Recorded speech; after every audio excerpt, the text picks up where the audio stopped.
The most loving things about you are what will survive you long after you are gone. Anything else is a shadow cast across your shimmering soul, here to teach you, by contrast, who you really are and how you really are. Welcome in. I'm the Hermit Poet, and that was part of day 117 of the Pivot Year Devotion by Brianna Wiest. And welcome in. I am recording for the second time today, somewhere along the line. Day 117 that I recorded this morning before I left for work, it did not download on to my phone. So I believe we lost it. And so we're going to teach it again tonight. So I will hear myself twice in one night, but you only have to hear it once. But again, thank you for showing up for day 117. And what we do is, because of the disclaimer is, because of copyright infringements, I cannot read you the Brianna Wiest devotion all the time. Occasionally I'll read one, like tonight, because it was short. But the disclaimer is, I take it and I turn it into a poem and I put it in my reframed thoughts. Then I give you 10 to 15 minute teaching, and then we give you an application to apply to your trauma and your abuse, to kick the can down the road to healing further. So this is after work. I am a little tired. I'm not as chipper as I was this morning, but we are going to give this a shot again. So here is the poem, The Shimmering Soul. The shadows fall against the glass, the gray and heavy mist, the echoes of the years that passed, the things the heart has missed, the anger and the hollow fear, the weight of every debt, are only phantoms standing here to make the spirit fret. But they are only contrasts drawn, the dark before the light, to show you how the coming dawn is shimmering and bright. For everything that isn't love will crumble into dust. The push, the pull, the heavy shove, the iron and the rust. But how you held a trembling hand, the grace you chose to give, is all that lingers in the sand, where only spirits live. The most of you is yet to stay. The kindest parts remain long after you have walked away from every earthly pain. So look beyond the shadows cast, the persons you have been, to find the thing that meant to last, the light that glows within. And so that was the reframed poem that I got out of the Pivot Year Devotion today. And so now we're going to do the teaching, and I'm calling it The Legacy of the Light. We spend so much energy worrying about our mistakes, our traumas, and our shadows we carry. We think our legacy is defined by our struggles or our failures. And that's where the Hermit Poet was for 50 years. I thought I was going to go and they were going to put me 6 feet under with dirt on my face, and my legacy was going to be my trauma and the shadows that I carried. And I thought that I was going to be defined by the struggles and my failures. And I had a lot of them in my life. I failed at a lot of things in my life. And I was down and depressed and sad all the time for 50 years. And I thought that was going to be my defining moment. I thought my life on earth was a waste. Oh, was I so wrong? The only parts of you that are permanent are the loving parts. Everything else, the pain, the anger, is just a shadow designed to show you the shape of your own light.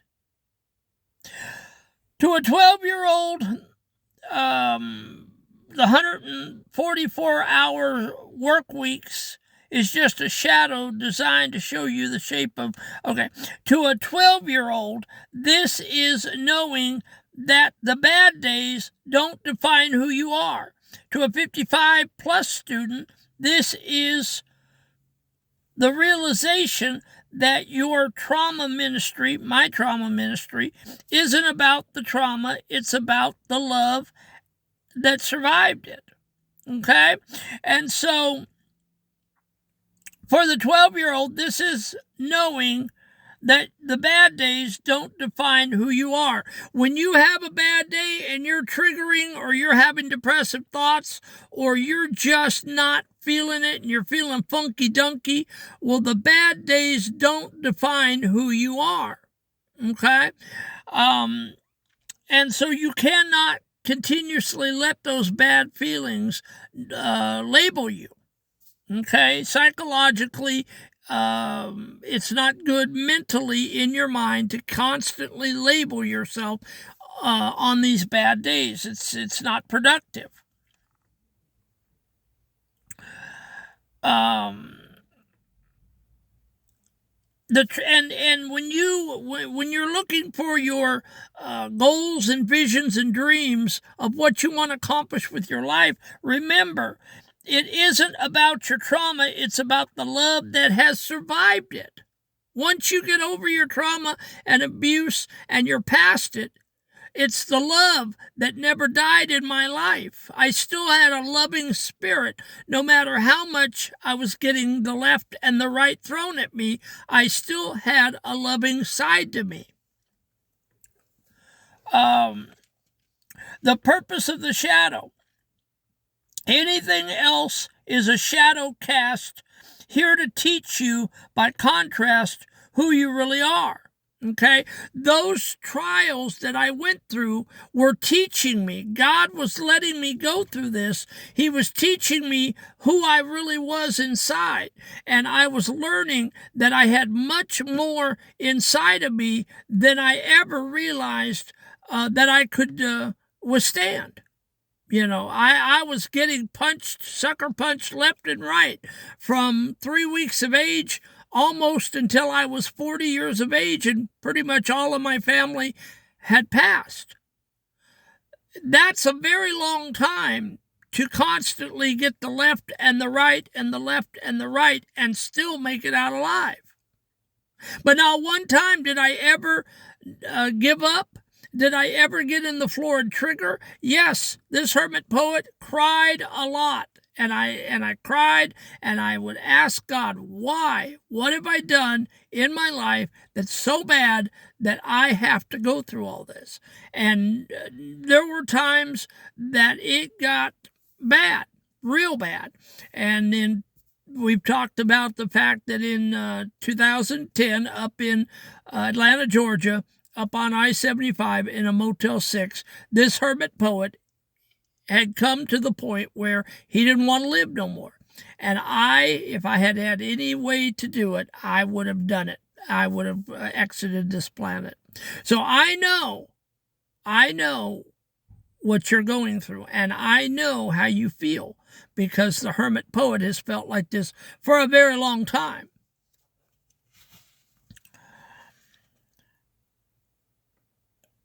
But it's there to show you, by contrast, exactly how much grace and love you actually possess. And if you will just take a step back and look at your life in a calm, rational manner, you will realize that there is a lot of grace and love that you actually possess. It may be deep down inside of you, and it may be buried under tons of manure in your life, but it's still there. There are flickers of grace and love. Okay? God will not forsake you. Okay? If he's going to have you go through this pain and endurance, he's going to be there to help you with it. He will not leave you.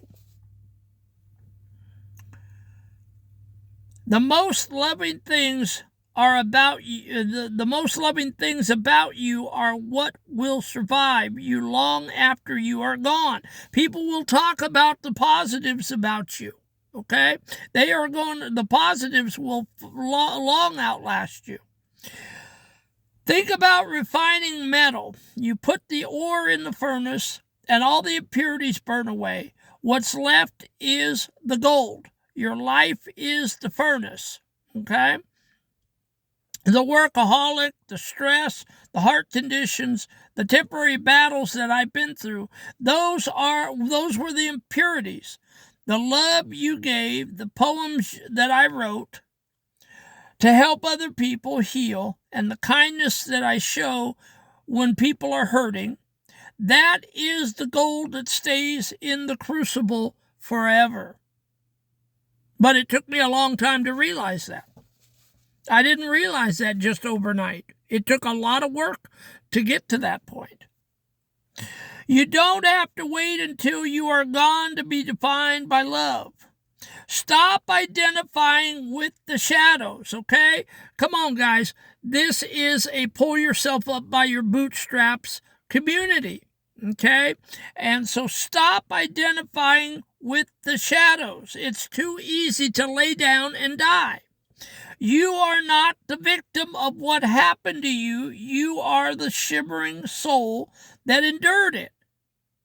Okay? If you have endured the school bullying, the sexual assaults, the physical beatings with belts, the verbal abuse, lacking a father-son or a father or daughter-mother relationship, adoption, whatever it is that you've been through, and I've been through all of that and more.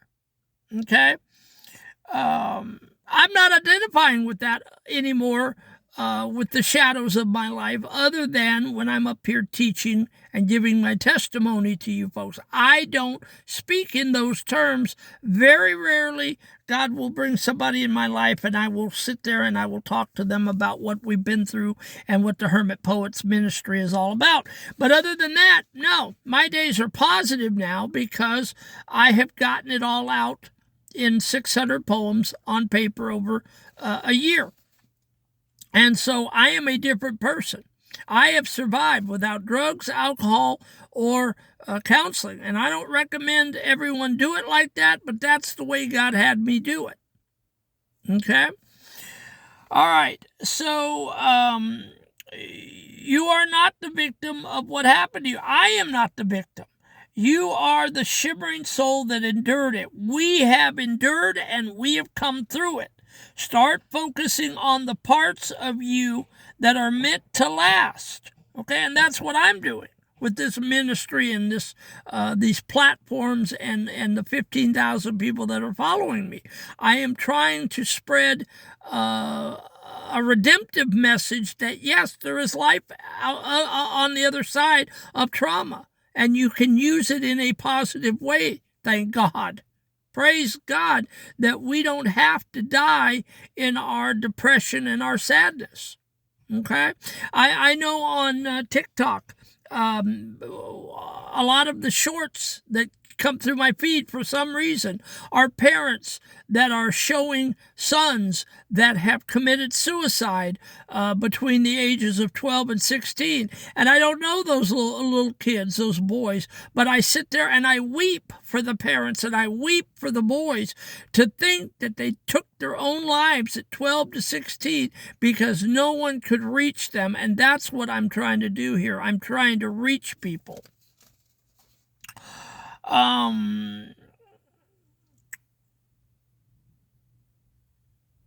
When you walk,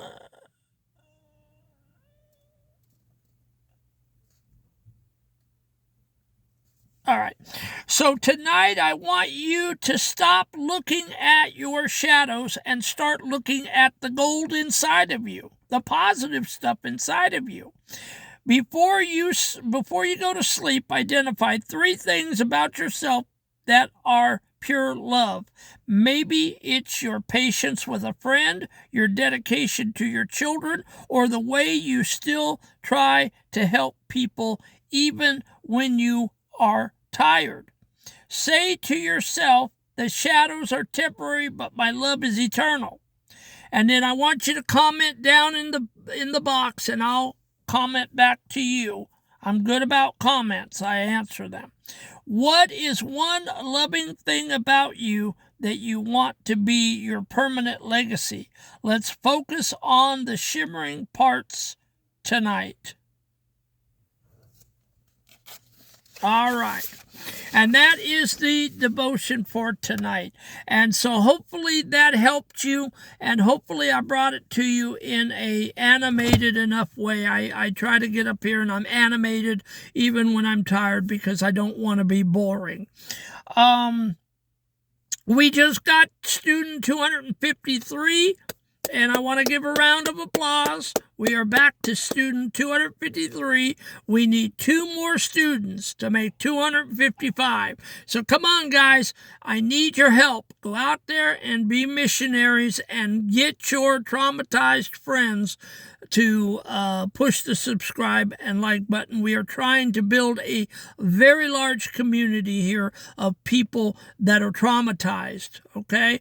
And I want you to know that I climb up here in this bed every night and I pray God's richest blessings on you, and I ask God to help you with your trauma and your healing, and I ask God to give you breakthroughs like He gave me last June.